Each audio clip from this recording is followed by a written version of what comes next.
Well, welcome to a brand new season of the SJHL Weekly Show. I am Jamie Neugebauer, the co-director of the SJHL. Clark, my fellow co-director, had some technical issues with his airplane, so he is not here, but we do have you covered with a quality replacement. I don't know what the technical term is, but Clark will be back, we hope, soon. All right, let us get into the sponsors. Before anything, we got to thank them. We are so grateful that they allow us to do this amazing job that we get to do. We have UPL, which is, of course, our presenting sponsor, Capital Auto, O16, Cantera Seeds, RBC, Vadersad, SGEU, Chevrolet, Sask Lottery, SaskTel, Colin Puller's SCSA, the legend himself, and, of course, Canalta, who sponsors the road reports in the playoffs that Jacob and I have a great time doing.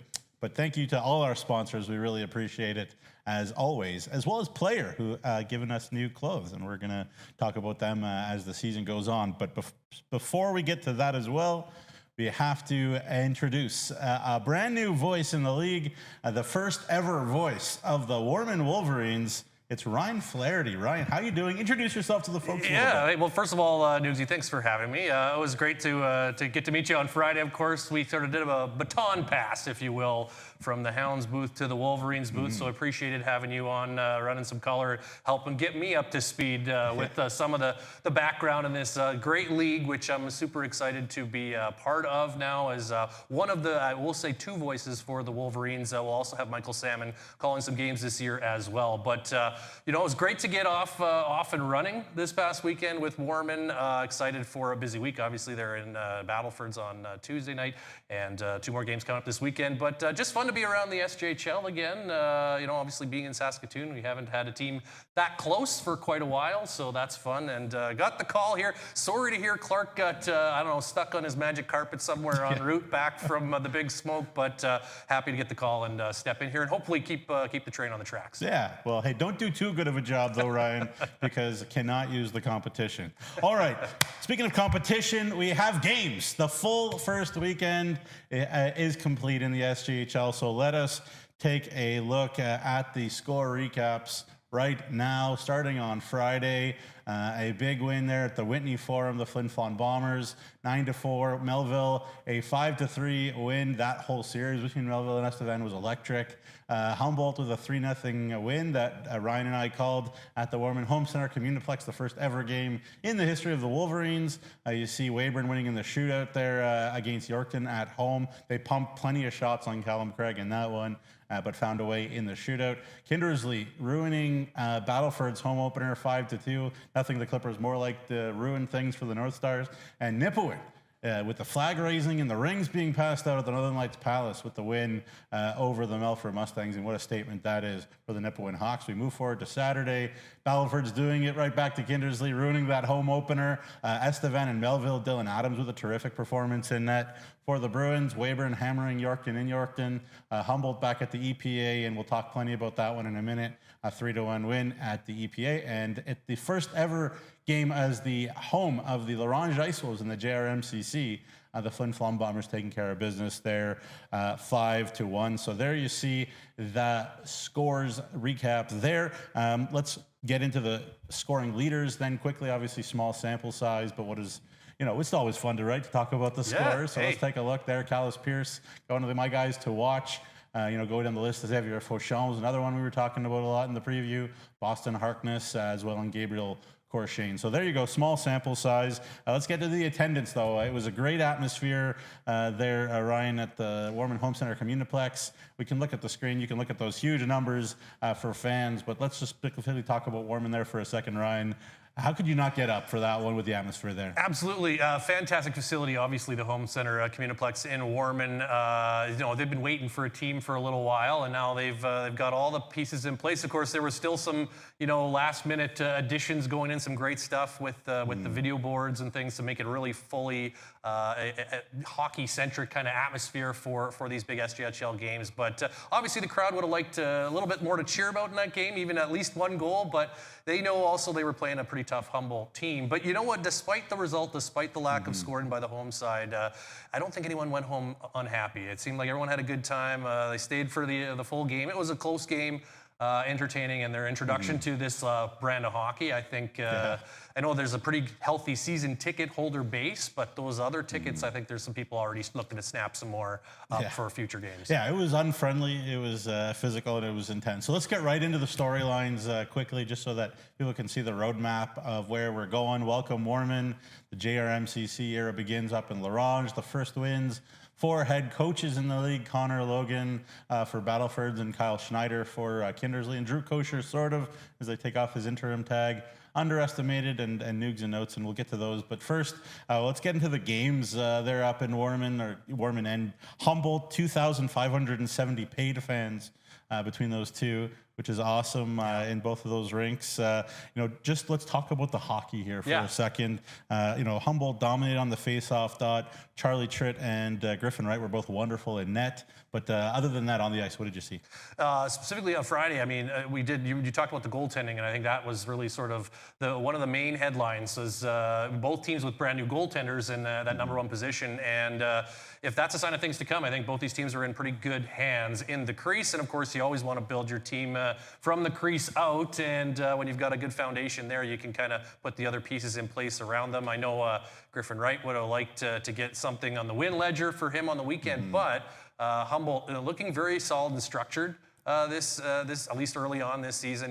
They didn't like where they finished last year, so they're looking to make a move, and they've got some pretty solid pieces all around. One thing that was apparent on Friday was maybe the power plays have a little more work to do here. The penalty kills kind of had the edge. It was a combined 1 for 17 on Friday, and the only power play goal was into an empty net. There was no power play production in the rematch on Saturday either, but 2 very kind of low-scoring games. So the chances, you might not think there were a lot of chances, but again, I think the goaltending really led the way. And then there were a couple of young players that kind of looked quite comfortable, despite maybe playing their first game. I think of Ethan Dundas, especially on the Warman side. I thought, a lot of people talk about Mason Moreland as a Saskatoon Blades prospect, but I thought Dundas showed pretty well, and Brett Pilkington even sort of singled him out after Friday's game as one of the young players that he was impressed with. And I mean, Humboldt, you got the guys coming back, Oakley McElwain and Jacob Streetsy. They looked like the best players on the Broncos in those first 2 games, and a big reason why they're off to that 2-0 start. Yeah, they were very even games. I agree with you, too. Those 2 guys. Streetsy with 2 goals. He didn't score. It's kind of weird to see a game where Jacob Streetsy didn't score, but if you thought his offensive instincts were good before, they've taken even another step. He had 2 hat tricks in 2 games in the preseason, 2-goal game to open the season, including the empty netter, as you said.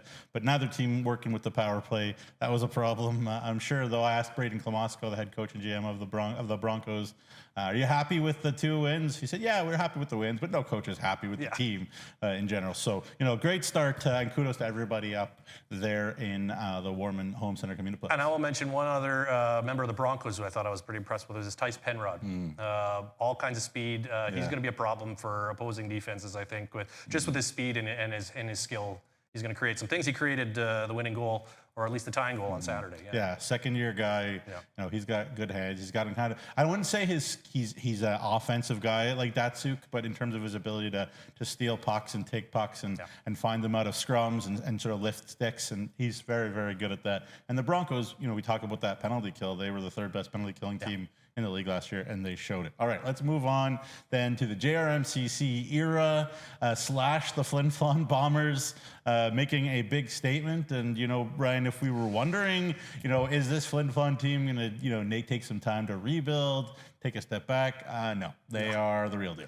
At least offensively, for sure. Like, you're looking at 14 goals in 2 games. That is not too shabby whatsoever. It's tough for La Ronge. You say, hey, welcome, you got a brand new building, and going to face the Bombers. It's going to be tough to pick up a couple of points against a team like that, but just a really impressive. I mean, obviously the 9 goals in the season opener, that was pretty eye-popping. Anyone, if you're looking at the the scoreboard from opening night, that would obviously be the one that jumped off the screen at you. But to follow it up and go back to La Ronge, and that's a tough back-to-back for both teams. But Flin Flon looks, obviously, always a small sample size. You're only playing 1 opponent in the 2 games, but if that is a sign of things to come for Flin Flon, then the Bombers are in pretty good shape again this year. Yeah. Well, 10 different Flin Flon Bombers scorers over the weekend. Ryder Muka, Xavier Fauchon, Wyatt Stinton with 4 points each. We have to mention how brutal and tough of a situation this was for Larange. Dealing with injuries to their captain, Zane Norman, not in the lineup. Kevin Kaminsky had his own health issues, their head coach. So Kyle Graham, the assistant coach, young, former Larange Ice Wolf player, had to step in and fill up as coach. So, I really give the Larange Ice Wolves kind of a gimme for this one, Ryan. But 14 goals, 106 shots for Flin Flon. I'm sure Mike Reagan's sitting there pretty happy. Well, and you know what? Despite the coming on the wrong end of that for Larange, you always talk about measuring yourself and getting a gauge early in the season. But you're right; they're missing some important pieces both on the bench and on the ice. Yeah. So you don't want to overreact. That's the whole thing, right? First few games. Good or bad, you don't want to come to any rash decisions based on that small sample size. But clearly, I think the best is still yet to come for the Ice Wolves. Hey, be patient, Warman fans. Brett has time. It's just early. None of those. The Humboldt Notre Dame games never went well for Notre Dame either. I think the Broncos can take the positives, and the Warman people can be patient. The Flin Flon people can take the positives, and the Larange people can be patient. Yeah, 100%. So beautiful rink, and congratulations to the Ice Wolves for their beautiful and brand new arena. All right, let's move on then to the first wins. Congratulations to Connor Logan, the new head coach of the Battlefords North Stars, Kyle Schneider, the new head coach of the Kindersley Clippers. Two pretty fun wins, but I'll pose you a question right away here, Ryan. Put you on the spot a little bit. Okay. Kyle Schneider, the head coach of the Kindersley Clippers, knows the league, but has never been a head coach. Connor Logan has a year of being a head coach with Victoria Junior B, but he doesn't know the league right now as well. So did you see any edge there? That's an interesting conundrum, or if you could call it that. I mean, There's no right answer. I think there isn't. But I still feel like I got to give you the right. I think familiarity with the league is really an asset. And if you've been on a bench in the SJHL before, even if not as a head coach, I think that certainly gives some comfort level.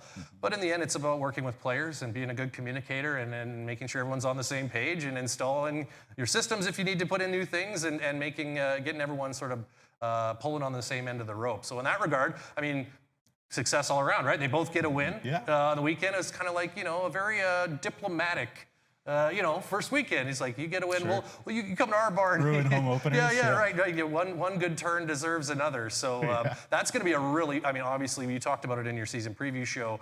In this division, that's going to be a real fun battle. Obviously, they're already rivals, but so many parallels between these two teams this year. And they delivered kind of as advertised in those parallels with sort of the mirror image one game to another. Although we saw a lot of rough stuff, feistiness in the rematch, which I guess is something to be expected between these two teams. But 153 penalty minutes in the third period on Saturday night to set the tone perhaps for the next 6 rounds of that season series. Well, game 1 had 17 power plays. Game 2 had 100 and whatever you said, 77 PIMs or whatever it was. So 9 power plays, but a lot of punch ups, including my new guy to mention, Cohen Loney, who's 6'7". I don't know if you want to mess with that guy too much, but there's some of those kids on Battlefords who have huge hearts. We saw that in the playoffs last year against the Weyburn Red Wings, and they really pushed those Wings hard in that second round. A lot of people thought maybe that would be a Weyburn series that they wouldn't have too much of a trouble with, but Battlefords really proved what they were all about last year in the playoffs. So good start for both teams. I think obviously you never want to lose your home opener, but they both did it at least. So you could say the guy down the street at least did it as well. But it should be a fun rivalry. Nice to get the first win out of the way, right? Especially when you're a new coach. Get on the board. You just get on the board, and now we can kind of move on. And so kudos to those guys for making their first steps as the bench bosses. Obviously, Drew Kosher, Quickword, Estevan, and Melville, 2 games there, between 2 teams in the Bungie that really don't like each other. Melville and Estevan had some real battles. Doug Johnson's team and Drew Kosher's team last year as well. And when you look at these 2 teams, they're both kind of question marks just in terms of trying to retool, trying to rebuild, and the Estevan Bruins find a way to win one, and the Melville Millionaires find a way to win one as well. Yeah, matching 5-3 home wins. Talk about mirror images, on the Battlefords Kindersley, a lot of similarities going back and forth. And in this case, the home team coming away and sending their fans home happy.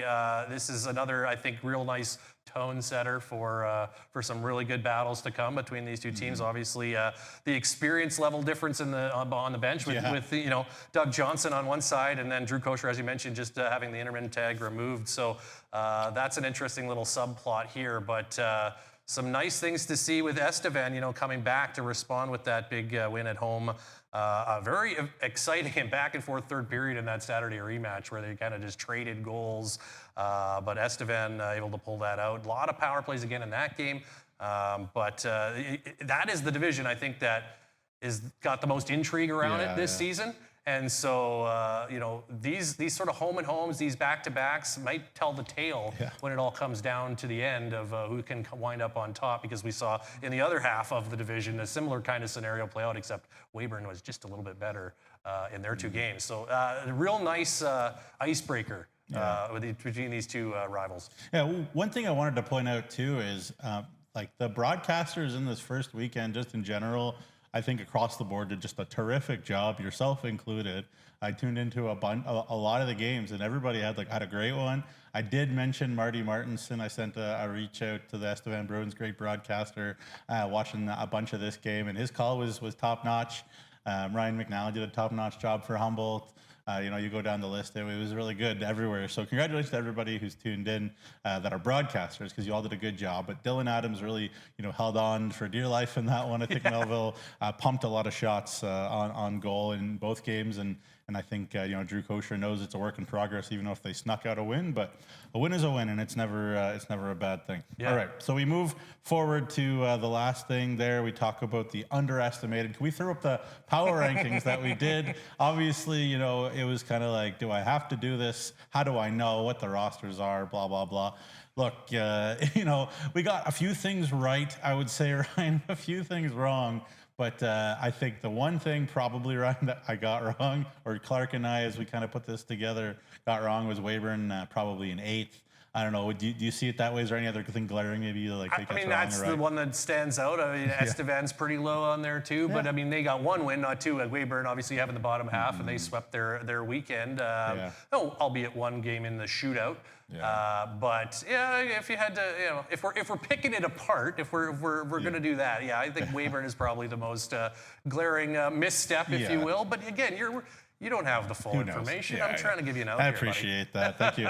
Well, anyways, we put Weyburn 8th. Then they beat Yorkton twice and looked very good doing it. They outshot Yorkton big in the game, even that went to the shootout there. So a really good start for the Weyburn Red Wings. Callis Pierce, 5 points already. He was another guy that I said you should probably all be paying close attention. We asked whether the Weyburn Red Wings could replace the offense.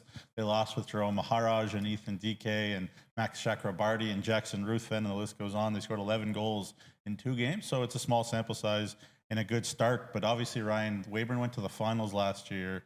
But, junior hockey turnover, the new identity on this team, yada, yada. So to what degree can Weyburn use that run to the finals last year, and if so, how so? Well, obviously with the guys that are back, they have that that memory, the muscle memory, hopefully, that they know what it takes to get that far, and they understand what it takes, what you have to do during the regular season. It's not just about finding that extra gear in the playoffs, but you have to, starting right from game 1, be building towards that. And so every game is important. And sometimes maybe if you're a younger player coming in, you're maybe focused a little bit more on your own situation and how you're going to make sure you get the best opportunity. And obviously, ideally, those things work hand in hand. When the team does well, you do well as well. So for Weyburn, I think it's just about, again, I'm joking about passing the baton, but you always have to be doing that in this league. And so to see a guy like Pierce, you mentioned, obviously have a good start, but also not just scoring, but scoring important goals. He scored the tying goal to force the shootout on Friday night. So when you're putting expectations on guys like that, and when they're delivering early on, that helps to kind of reinforce some of the messaging, and also just from a roster perspective, say, okay, we feel like we have the right pieces in place here, and some of these new additions are already contributing, or guys that are getting bigger roles are taking those on and delivering on those new roles. So positive. Anytime you can get 2 for 2 on your first weekend, I mean, you're off on the right foot. So a good tone setter. And maybe there's a chip on the Red Wings shoulder. Maybe you have those power rankings posted up in the locker room. To be fair, I did mention it to Cody Mapes, the head coach GM of the Wings. I said, hey, Cody, I'm the first one to be able to put up my hand and say I was wrong. And he's like, that's fine. Like, we loved where we were. That gave us all the jam we need. So, hey, accountability, though, I appreciate that. We're in an age where everyone thinks they're an expert on whether it's wagering or the other things, but how many people actually will publicly then post the record after the fact of what they said to begin with, right? Cody is the first to tell me that he appreciates what I do. He's also the first to give me a hard time. So, that's fair enough. Keeping us honest. Hand in hand. I also need to mention for Weyburn on Friday, they have the great Highway 39 rivalry there with Estevan. Ron Rumball is going to be honored, one of the few people who can say that they were part of an organization that played for the Memorial Cup, the Centennial Cup, and the RBC Cup. And during his time with Weyburn, they won 8 SJHL crowns. So that'll be good on Friday night. Make sure you're out there at the Whitecaps Resource Center, the newly renamed Whitecaps Resource Center. Quickly, before we get to news and notes, we don't have highlights from the Melfort game. Unfortunately, didn't work out, but Melfort was 18-0-0-2 last year in 1-goal games, and they already lost one. Yeah. So, but I mean, obviously, there's no reason to panic in Melfort. They lost one game. It was a game of runs for Nipawin. They were 3 for 4 on the power play, I think, with the Nipawin team, right? And if you give this group power plays, they have so much talent. They're going to burn you, but obviously no reason to panic if you're Melfort. No, not at all, especially going up against a good Nipawin team that I think some people feel has the pieces to go together. It was you and Clark, those were your 2 picks for the division, so I guess Clark gets round 1, right? Did get round 1. But I mean, that's what you want to see. That was kind of the marquee matchup, I think, for a lot of folks looking at that opening weekend slate, and it delivered, right? Yeah. Great game between 2 very good teams. And certainly nothing that anyone in Melfort needs to be overly concerned about. No. It's one game, and then you lost by 1 goal. And I mean, against a team that is good, you're going to be battling for that division, I think. And you know what's going to be so fun is Friday night, the last home opener to be played, is Nipawin hosting Flin Flon at the Cage. They're going to rattle the Cage. If there's a classic SJHL rivalry battle there up in the UPL division now, not the Sherwood division. That should be a lot of fun. So we do have Drew Moldy coming on after the break, but first, let's go to my favorite segment. I don't know if you've ever seen this. Here we go. Nugs and Notes. Hopefully it's your favorite segment at home, too. I love little Nugsy. He's a big pain in my derriere, but whatever. I want to talk, first of all, about the Western Development Model. People always are like, what does that mean? What's that all about? Essentially, for this year, the focus is really on roster construction and how these teams have different limitations on them. So now you have to have 5. You can have 5 U.S. born players. That means not dual citizens, just U.S. only. Used to be able to have 6. So that's down. 16 and 17-year-old U.S. born players who have been drafted, listed, or signed are eligible sort of outside that, as long as they sort of fill all those criteria. Trying to limit kids who are 16 and 17 from outside of the province. As you see that there, out-of-province players now who participate in the CSSHL. So you think about Notre Dame, you think about Prairie Hockey Academy, especially for SJHL teams. They'll be able to affiliate because they used to not be able to. Like Brett would need a goalie, but he literally couldn't sign up a goalie that was across the hallway from him because he was a CSSHL goalie. Of course, Notre Dame is gone now, but they can keep a look on the CSSHL under 18 prep teams there, and then now no more than 8 players born in a province not participating may be registered. So they're really trying to keep Western kids in Western Canada. So I think that's pretty good. And again, if that's confusing, feel free to reach out. Commitments to talk about here, Ethan DK, University of Manitoba. What a great time, what a great performance he put on for Weyburn all year long. One of the most electric players I've ever seen in the league. He was a lot of fun. And my good buddy, Damian Metastasio, kind of tried out for and made Trinity Western out there, U Sports, a couple more U Sports. U Sports is kind of up around the 30 mark now from last year, which is awesome. I know you love the U Sports, right? Well, I was going to say that's really great for Trinity Western because I've been really intimately involved with U Sports hockey, both men's and women's, for the last 4 or 5 years now. And Trinity Western, of course, this is going to be, I believe, year 4 for them in Canada West after they moved up a big jump up in terms of the competition level. And as they joined the Canada West Conference and joined U Sports, the bulk of their roster has been, junior B guys who have played mostly in junior B. So the more guys they can get out of junior A is going to certainly upgrade them as they try to close the gap. It's the toughest conference in Canadian University men's hockey for sure. And so you want to compete with the likes of the Saskatchewans and the Albertas and the Calgarys and even the Mount Royals of the world, the UBCs. You need players of that level of talent, and so that'll help really beef up their roster. So great to see some more guys going to programs like that. Yeah, so Damien, he joins Cypress Smith-Davis, who was on Weyburn as well. And, there's tons of great SJ players now in youth sports, and I'm happy to see it. A couple trades to talk about quickly. The Humboldt Broncos got Easton Adrian. It was just kind of made official. He did play the game there Saturday. They got his rights from Drumheller. He had injury problems last year, but a guy with big talent, former Belford's AAA star. Big news for the Melfort Mustangs. They added Lethbridge and Moose Jaw Warriors defenseman Ryder Ellis. His rights were from the Larange Ice Wolves. He's a big boy, a D-man, former Belfort star, PHA. Larange gets 07 birth year Noah Aldred, who was a Notre Dame Hound AAA last year, and a pick. And the Weyburn Red Wings have acquired 2007 defenseman Jackson Doyle from the Olds Grizzlies in exchange for a PDF. And finally, to end up Nugs and Notes, just want to say a shout out to Kyle McIntyre, the commissioner's dad, who I understand is in rough shape. We're all thinking and praying for you, Kyle, and for your dad. I know Kyle is away for a different funeral, coming up here. But, again, hope all the best for the McIntyre clan, just in general. Obviously, the great owner and coach and GM in the Saskatoon area, Saskatoon Contacts, for many years. So hopefully, you can pull through, because I know, obviously, Kyle means a lot to all of us. So there you go. We're going to take the quick break here, Ryan. Great segment. We got through it. Good job, buddy. And we'll take a break. And on the other side, we've got the assistant captain for the Weyburn Red Wings, Drew Moldy. The Price Beat Guarantee is back at Capital GMC in Regina. We will beat any price on any new vehicle from any competitor, or you get $500 cash guaranteed. The Price Beat Guarantee at Capital GMC in Regina. At Vatterstad, we're partnering with North American farmers to create the perfect emergence.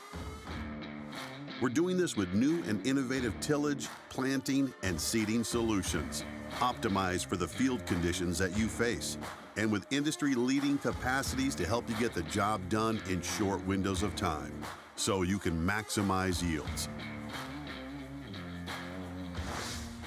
Vatterstad, we look forward to growing together.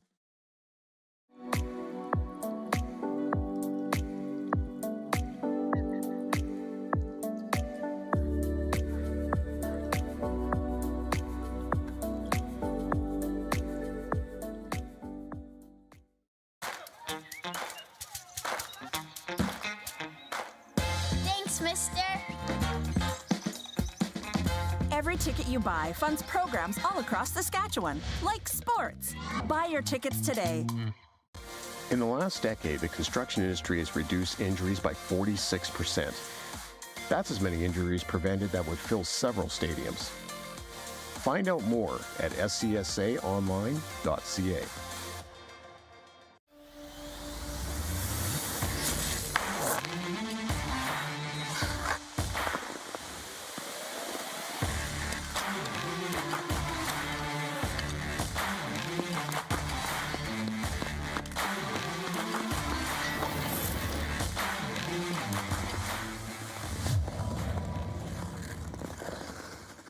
Feeling like your dreams are out of reach?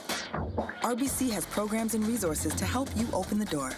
With RBCX Music, RBC Training Ground, and RBC Scholarships, your idea of your highest potential happens here.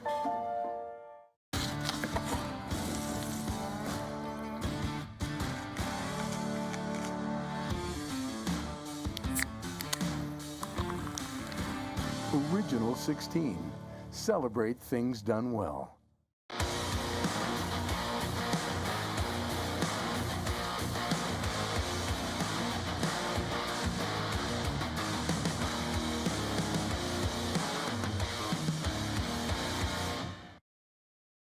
All right, well, welcome back to SJHL Weekly. I'm Jamie Neugebauer. He's Ryan Flaherty. Make sure you comment, like, and subscribe on YouTube.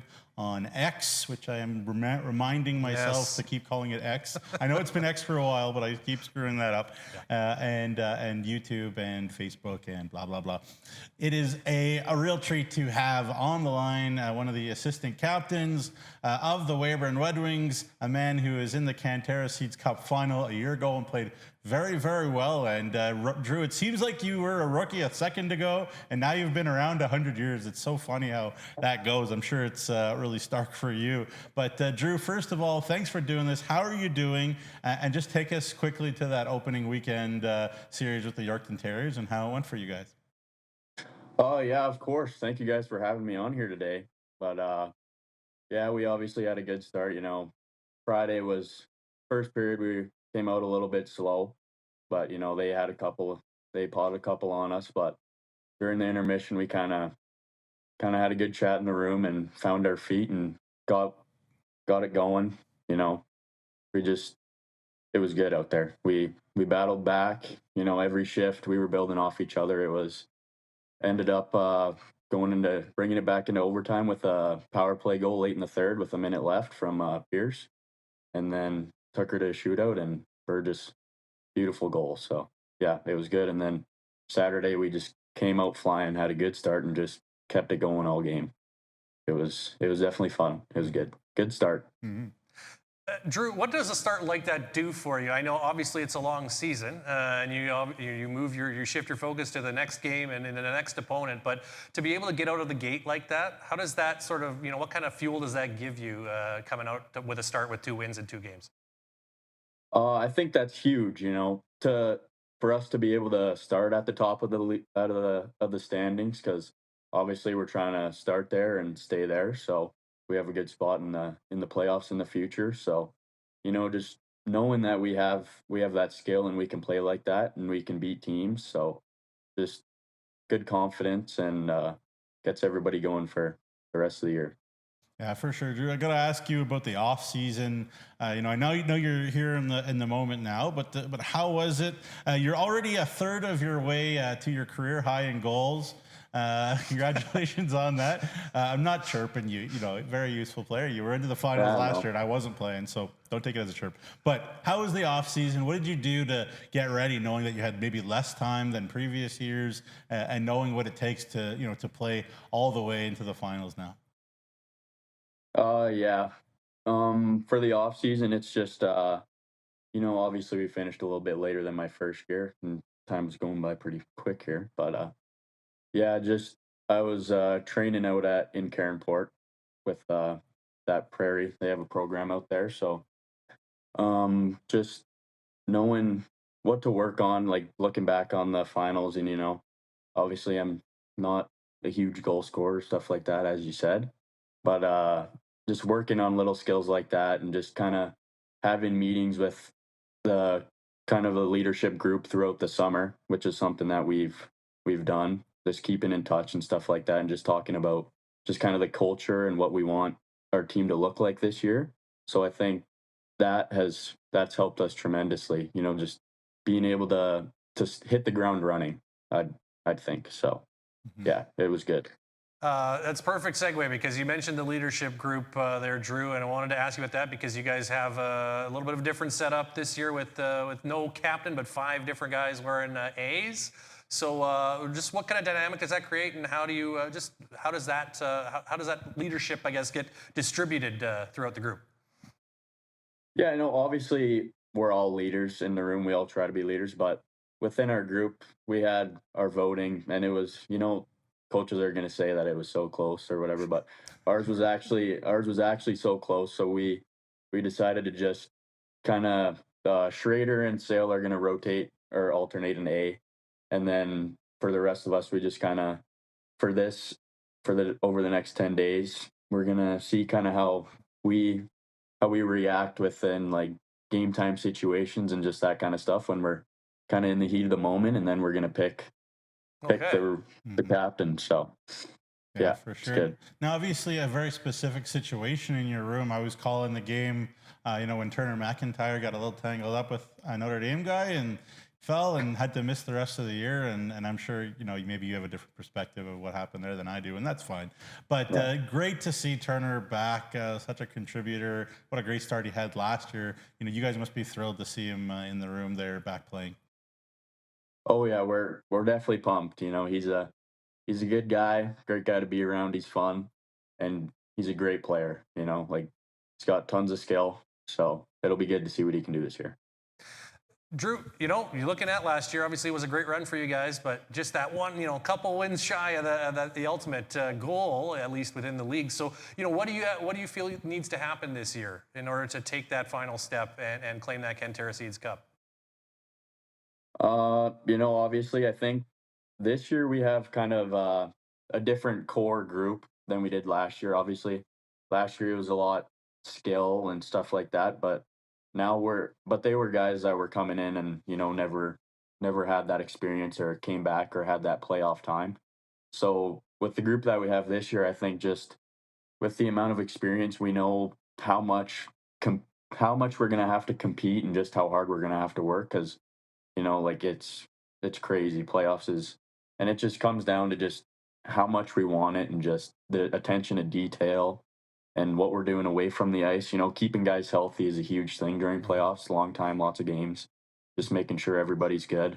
And I think if we can do that, then we'll be good, because we got a good group rowing the boat here, so it'll be good. I'm excited. Yeah, perfect. And speaking of excited, we are going to move forward with rapid fire because I love rapid fire questions. So, Drew, I'm going to ask you, I have a couple questions. Are you ready for some of Noogsy's rapid fire? I'm ready. All right. So you have to answer quickly. I don't want to hear some long answers here. I'm gonna crack the whip. I'm going to crack the whip. Who's the biggest clown in the room? Turner McIntyre. Oh, perfect. How many birds can you name that have red wings? How many birds? Oh, 0 off my top of my head. How about like a cardinal? Like Jacob Faith's big football team is a Cardinals. All right, I'm fair not enough. a big football guy, so. Red-winged blackbird. Come on. Red-winged blackbird. Let's go.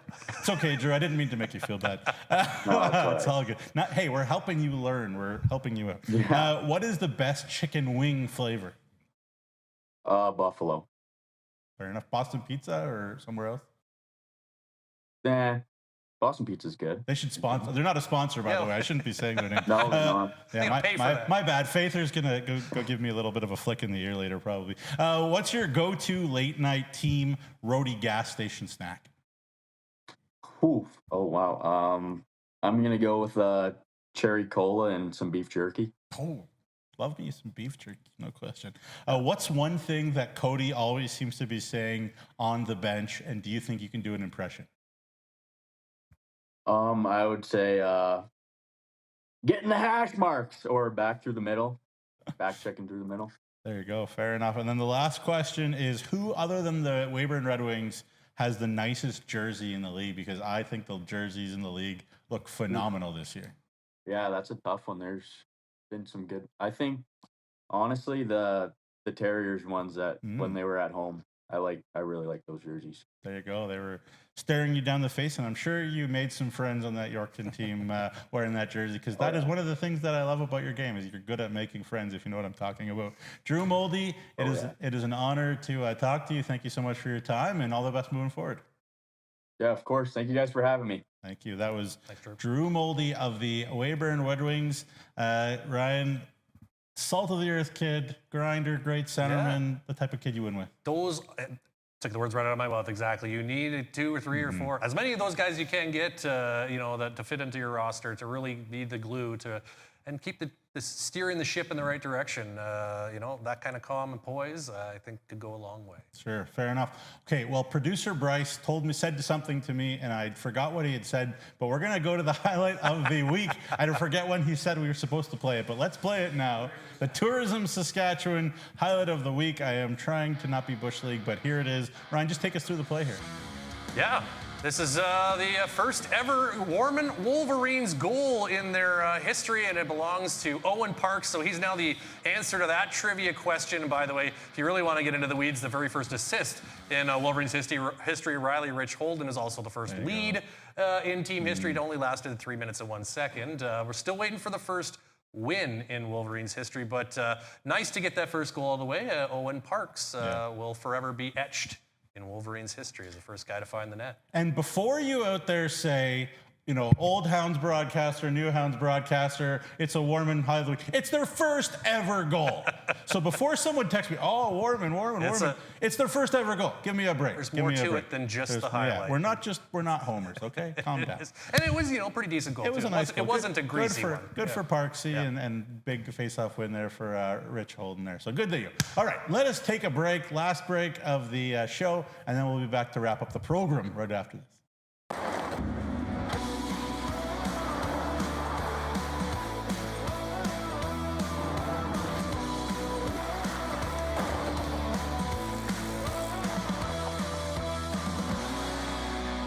Feeling left out of can't-miss moments? RBC has programs and resources to help you open the door. RBC clients get access to concerts, Avion rewards, and exclusive benefits. Your idea of memorable moments happens here. Each year, the SCSA issues over 10,000 training certificates to the construction professionals who build our province. That is the same population as Weyburn. Learn more at scsaonline.ca.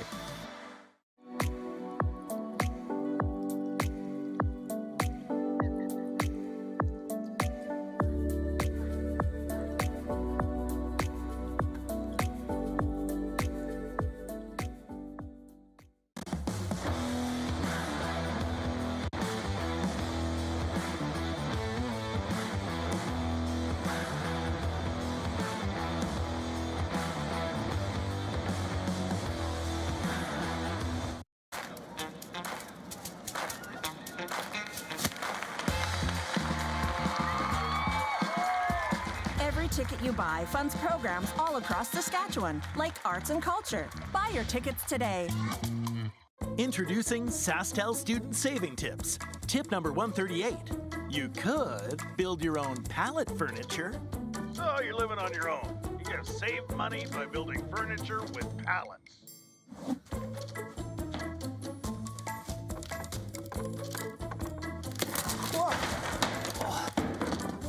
Or get Infinet 150 for only $50 a month with SaskTel Student Deals.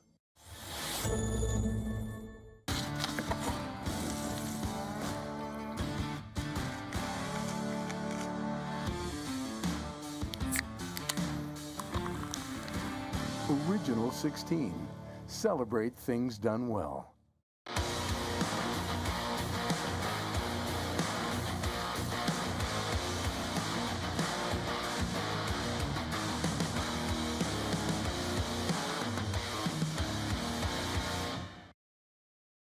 All right, you know what the fun thing is about the beginning of the season is that there's so much more hockey to come, and we have a great, and I mean a great weekend or week of hockey coming up and weekend. Let's just look at the Tuesday schedule tomorrow night in the SJHL. 3 games, including one that Ryan will be hitting the road for, which should be a tasty rivalry.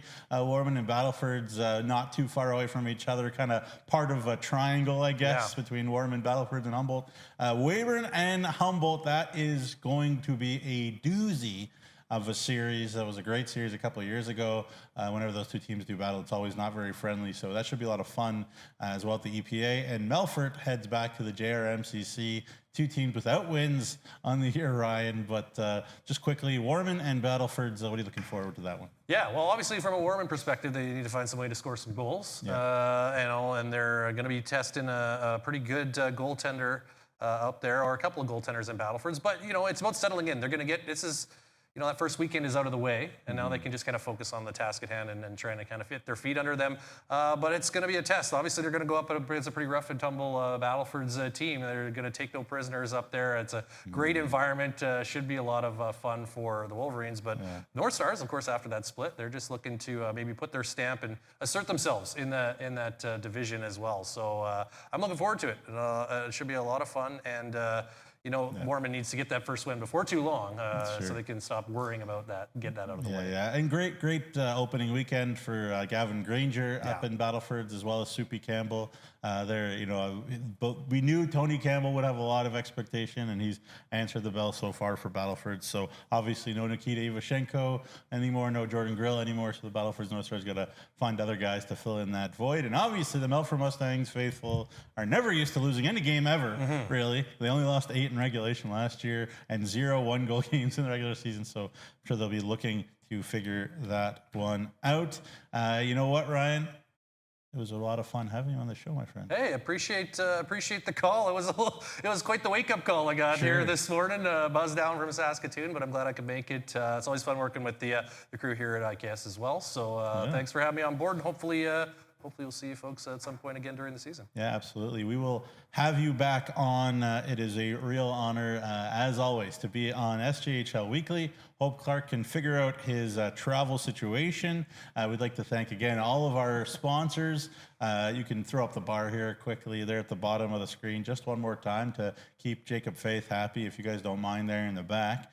There you go, UPL, Capital Auto, 016, Cantera Seeds, RBC, Vattersad, SGU, Chevy, Sask Lotteries, SaskTel, SCSA, there you go, and the beautiful Canalta Hotels, where we stay often, as much as we can. And, also a lot of fun. And also, I should shout out Player. With this is a player outfit that is not a player outfit, but Clark and I will both be sporting plenty of player outfits with our buddy Connor Tate and company hooking that up. So pretty awesome, as well as, of course, Jacob Faith. But for Ryan Flaherty, I'm Jamie Neugebauer. Everybody in the back, that's Stephen Turner, the legend, Kelly Lewick, the legend, Jordan Blodgett, the legend, and of course the legend, Bryce Aschenbrunner, and then Paul Drouin. Everybody here at IKS Media. This has been SJHL Weekly for September the 22nd. Maybe Clark will be back next week. We'll see. We'll find out. But this has been SJHL Weekly. Have a good week, folks.